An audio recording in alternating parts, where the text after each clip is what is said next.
They need to take the deal. The owners have the advantage. And by strike, he means the players strike and they just bleed out of money and they come back to the table and If the National Basketball Association was exactly 2 months away from a catastrophic labor strike that would effectively cancel their entire upcoming season, it would be the absolute lead story on every single sports network on the face of the earth. ESPN would have permanent, glowing countdown clocks on the bottom of their screens. Stephen A. Smith would be screaming about it every single morning on First Take. The panic in the media world would be absolute, palpable, and inescapable, because billions of dollars in television revenue, advertising inventory, and corporate sponsorships would be squarely on the line. But right now, the WNBA is standing on the exact same terrifying financial cliff. A massive, league-destroying lockout is looming in the shadows. The entire 2026 season is in serious, undeniable jeopardy. And yet, the biggest sports broadcasting network in the world, ESPN, which holds the primary television rights to the WNBA and has invested heavily in its broadcast infrastructure, is completely and utterly silent. Why? Because behind closed boardroom doors, the network executives know the brutal, uncomfortable truth. The WNBA players have absolutely zero leverage in this fight, and former high-level sports executives are finally stepping out of the shadows to warn the players that their financial demands are not just aggressive, they are completely delusional. Listen to exactly how odd and how revealing this mainstream media blackout really is when you compare it to how the industry normally operates.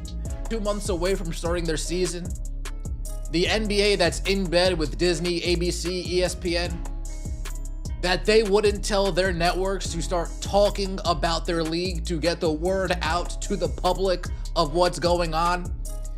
Welcome to the cold, unforgiving, and mathematically ruthless reality of the global sports business. When a massive television network like ESPN or ABC invests hundreds of millions of dollars into a sports league, they usually operate as a highly effective, deeply integrated propaganda arm for that specific league. They artificially hype up the storylines. They aggressively protect the on-court product. They force conversations into the mainstream cultural zeitgeist to protect their television ratings and ensure their advertisers get a massive return on investment. If the NFL or the NBA were facing a work stoppage, the media machine would go into overdrive to pressure both sides into a resolution. The glaring fact that ESPN is completely ignoring the impending WNBA lockout tells you everything you need to know about how the corporate broadcast world actually views this specific situation. They simply do not care, because their financial exposure is minimal. If the WNBA players decide to go on strike, form a picket line, and cancel the season, ESPN will just quietly replace those primetime broadcast slots with college softball playoffs, minor league baseball, or televised poker tournaments. The network executives know that without Caitlyn Clark actively stepping onto the hardwood, the mass mainstream audience simply vanishes overnight. The players think they are holding the television networks hostage, but the networks are barely even paying attention to the ransom note. And this complete and total lack of leverage is exactly why former Major League Baseball executive David Samson just issued a terrifying public warning to the WNBA Players Association. Samson is not a journalist. He is not a fan.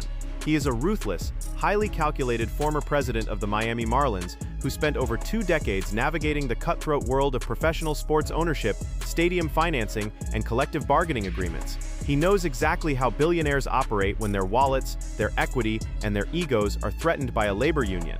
And his message to the WNBA players, who are currently demanding nearly 30% of the league's gross revenue, was brutally simple and completely devoid of emotion. They need to take the deal. The owners have the advantage. And by strike, he means the players strike and they just bleed out of money and they come back to the table and They need to take the deal. The owners have the advantage, and if they strike, they will bleed out of money and come crawling back to the table. Samson is pointing out a fundamental, catastrophic flaw in the players' entire negotiation strategy. The players actually believe that because television viewership spiked dramatically over the last 12 months, the billionaire owners are suddenly desperate, panicking, and willing to do whatever it takes to keep the momentum going. But the players are deeply miscalculating the psychology and the financial architecture of the ultra-wealthy. The owners of these WNBA franchises do not rely on women's professional basketball to feed their families, pay their mortgages, or maintain their lifestyle. For most of these ownership groups, the WNBA team is a passion project, a strategic tax write-off, or a microscopic fraction of a much larger multi-billion-dollar global sports and real estate portfolio. If the players go on strike, the owners will simply lock the arena doors, turn off the stadium lights, lay off the hourly arena staff, and wait. The billionaires can afford to sit out a season. They can afford to sit out 5 seasons. The players, on the other hand, cannot. These are athletes who are currently demanding guaranteed housing in their collective bargaining agreement specifically because they cannot afford basic rent in major metropolitan cities like New York, Los Angeles, and Seattle. They cannot afford to miss a single bi-weekly paycheck. It is a financial game of chicken, where one side is driving a heavily armored military tank, and the other side is riding a rusty bicycle with flat tires. The players are threatening a war of attrition against opponents who have an infinite supply of ammunition. But the most damning part of David Samson's deep dive analysis was not just about leverage or negotiation tactics. It was a masterclass in basic, fundamental corporate accounting. The Players Association has been aggressively taking to social media, pointing to the recent, massive expansion fees from new franchises in Toronto and Portland as definitive proof that the league is suddenly swimming in billions of dollars of liquid cash. The union wants those massive expansion fees factored into their long-term revenue-sharing agreements. They look at a $200 million expansion fee and think, that is our money, we deserve a percentage of it right now. Listen to David Samson utterly destroy this fundamental, embarrassing misunderstanding of corporate finance and business viability. Quote, when the Players Association wants to say to owners, you're having expansion fees, relocation fees, you're getting a one-time signing bonus from your broadcast partners. All of those one-time events are not calculated in terms of viability of a business. And the more This specific clip right here is exactly why these negotiations are failing spectacularly behind closed doors. The Players Union is operating with a terrifying level of financial illiteracy. Expansion fees are a one-time capital injection. They are not recurring revenue. When a new ownership group pays $200 million to buy an expansion team in Toronto, that money is distributed to the existing owners as compensation for diluting their equity in the league. It is not operating income. It is a one-time licensing fee. You cannot, under any circumstances, build a long-term, multi-year player salary cap structure based on a one-time influx of expansion cash. It violates every single rule of sustainable economics. Because what happens in year 3 of the new collective bargaining agreement, when there are no new expansion teams entering the league? What happens when no one is paying a $200 million entry fee? The expansion money dries up instantly, but the massive guaranteed player contracts that the union demanded are still on the books. If you use one-time expansion fees to pay recurring daily operating expenses like player salaries, charter flights, and medical insurance, you are essentially running a corporate Ponzi scheme. The moment the new money stops coming in, the entire league goes bankrupt. The WNBA owners are trying to run a sustainable, long-term business model based on recurring, reliable metrics like season ticket sales, local corporate sponsorships, and sustainable media rights deals. The players, on the other hand, are trying to cash out immediately by treating the league's franchise expansion fees like a giant winning lottery ticket. They want to drain the equity of the league without taking on any of the financial risk of actually operating the teams. And the result of this massive, unbridgeable financial disconnect is a number that the Players Association completely refuses to acknowledge in their public relations campaigns. The union recently lowered their demand from 30% of gross revenue down to an average of roughly 27.5%. They packaged this to the media as a massive, generous, good-faith compromise.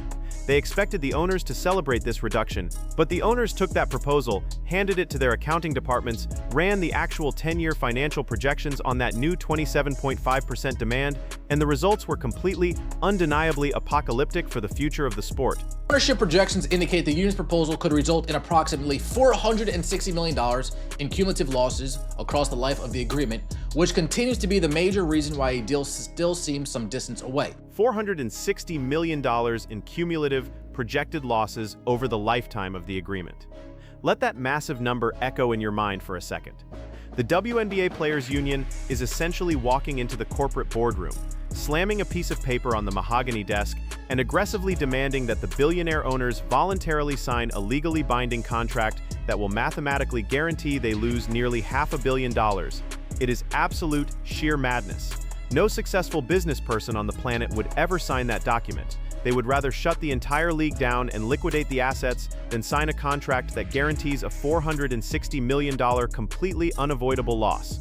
The union wants 27.5% of the gross revenue, not the net profit, but the gross revenue. They want their cut of the money before the massive arena leases are paid, before the front office executives, the marketing teams, and the training staffs receive their salaries. before the massive newly implemented costs of private league-wide charter flights are accounted for. When you take 27% of the top-line revenue out of a business that already operates on incredibly thin, historically negative margins, you destroy the business completely. Under the league's current very generous counter-offer framework, the maximum total compensation for a star player, including revenue-sharing bonuses, could reach around $1.3 million by the year 2026 and nearly $2 million by the end of the decade. That is a massive, historic, completely unprecedented jump from the current Supermax contract of roughly $249,000.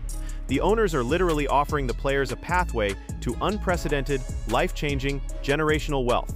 They are offering a 400% increase in earning potential, but it is still not enough for a union leadership that has completely lost touch with its own economic reality. They are negotiating as if they possess the impenetrable leverage of the NFL Players Association while generating the actual sustained profit margins of a minor league volleyball tournament. They are letting their egos, their social media echo chambers, and their sense of entitlement blind them to the cold, hard math on the spreadsheet. And the ultimate, most frustrating tragedy of this entire situation is that they are doing all of this on the back of one single rookie player. Let us be brutally honest about why this money is even on the table in the first place. Caitlyn Clark brought the mainstream audience. Caitlyn Clark brought the sold-out arenas in opposing cities. Caitlyn Clark brought the historic, record-breaking television ratings that forced the networks to actually care for exactly one season. But instead of letting that localized economic bubble stabilize, instead of proving to the sponsors and the networks that this growth is sustainable over a 5-year period, the rest of the league is trying to aggressively cash in before the bubble bursts. They are trying to extort the owners for money that Caitlyn Clark generated, while simultaneously acting like the entire league's roster is equally responsible for the financial boom.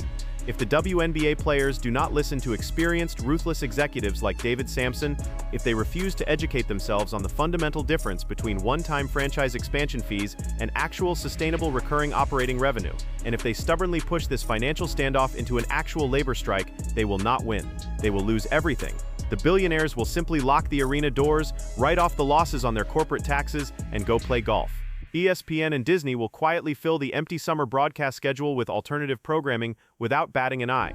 And the massive, unprecedented momentum of the Caitlyn Clark era, the greatest opportunity the sport of women's basketball has ever had in the history of the world, will be permanently, irrevocably destroyed by the very players who were supposed to protect it. They are playing a dangerous game of poker with a pair of twos, and they are trying to bluff a table full of billionaires who can see exactly what cards they are holding. What do you guys think? Are the WNBA players being completely financially illiterate for trying to claim one-time ownership expansion fees as their own recurring salary revenue? Or do you think the billionaire WNBA owners are using classic, deceptive Hollywood accounting tactics to hide their true operating profits and squeeze the athletes who are actually putting their bodies on the line? Drop your highly analytical, unfiltered thoughts in the comments section below. If you want the unapologetic truth about the real business of sports, hit that subscribe button, like the video, and turn on the bell notification so you never miss a deep dive. We do not do mainstream media fluff on this channel. We follow the math, we follow the leverage, and we follow the money. I will see you all in the next breakdown.